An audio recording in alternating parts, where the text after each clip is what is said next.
Gas निर्मिती तसेच ऊर्जा निर्मिती करता अधिक वापर कसा करता येईल यासाठी आदर्श गोसेवा प्रकल्पाच्या संचालकांचा प्रयत्न चालू आहे.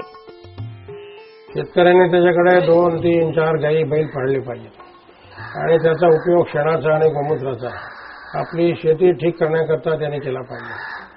सध्या जी काही एक समाजामध्ये रेडीमेड आणि इन्स्टंटची जी व्यवस्था निर्माण झालेली आहे त्याच्यामुळे थोडंसं कठीण असलं तरी पण शेतकऱ्यांनी करावं, म्हणजे त्याचा शेतीचा खर्च एकदम कमी होईल. स्वावलंबी शेती करण्याकरता हे फार आवश्यक आहे.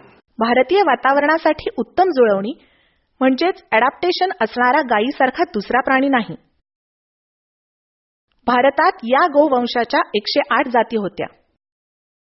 यांचे औषधी आणि वैज्ञानिक महत्त्व लक्षात घेऊन या 108 जाती ब्राझिलियन नागरिकांनी त्यांच्या देशात नेऊन जोपासल्या. परंतु दुर्दैवाची गोष्ट अशी की भारतात केवळ 20 ते 25 जातीच शिल्लक आहेत आणि याला कारण केवळ अनास्था. आज ट्रॅक्टरवर चालणारी शेती ही अप्रत्यक्षपणे इतर देशांवर अवलंबून आहे, कारण ट्रॅक्टर चालवण्यासाठी लागणारे तेल हे इतर देशांमधून आयात करावे लागते. मात्र एखाद्या दिवशी ही आयात थांबली तर त्या प्रमाणात लागणारी बैलांची संख्या आपण एका दिवसात नाही उभी करू शकणार. याकरताच गोहत्या बंदीची चळवळ व्यापक होणं गरजेचं आहे, कारण हा केवळ धार्मिक नव्हे तर सामाजिक हिताचा प्रश्न आहे. ज्या समाजात वृद्धाश्रम आणि पांजरपोळ अस्तित्वात आहेत तो समाज निरोगी नसतो.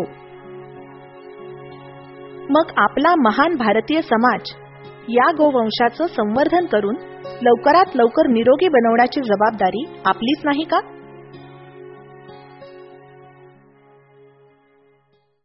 आपण या फिल्ममध्ये आदर्श गोसेवा ही संस्था पाहिली, तिचं कार्यही आपण पाहिलं.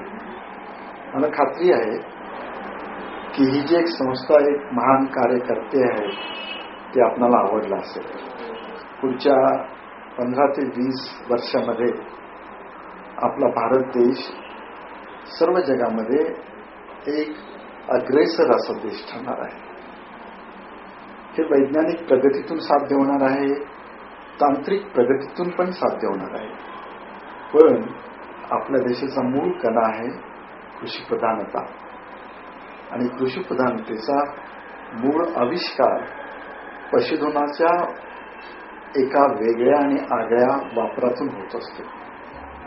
आणि या पशुधनाची, या गोमातेची खऱ्या अर्थानं आदर्श गोसेवा संस्था एक वेगळा उपयोग आणि एक वेगळा प्रकल्प करून आपल्या पुढे आणली आहे.